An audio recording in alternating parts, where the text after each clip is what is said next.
Hello guys, welcome back to yet another video. Once again, pano pa Zim Top Gossip TV. Yes, Zim Top Gossip TV. If you are new to this channel, I kindly ask you to subscribe, turn on your notification bell so that whenever we upload a video, you'll be notified.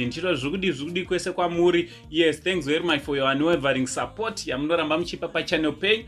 Basa richenda mberi.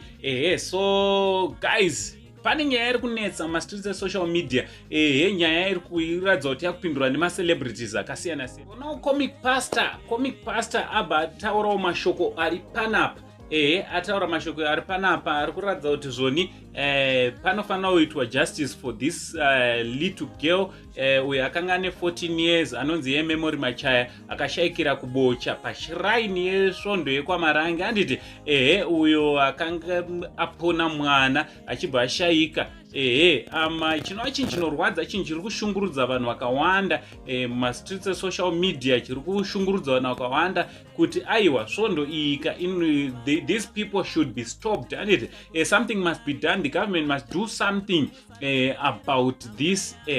Why? Because vanhu vakawanda vari kurasikirwa neupenyu, vana vechidiki vakawanda vari kuwanikwa vachirodzwa zvavanenge zvisingatarisirwi kuti mwana ane 14 years ange ari anorodzwa kana wakasirike kutanga. Asi zvinhu zvinoramba zvichingoitika kuchechi yekwamarange.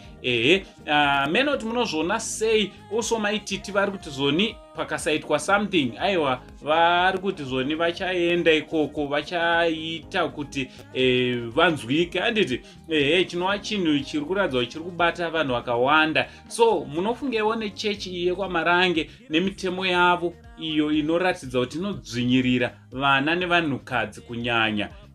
Ngataurei ku-comment section kuti munofungei. Yes, from Uncle Saint. For now tichitichi salute.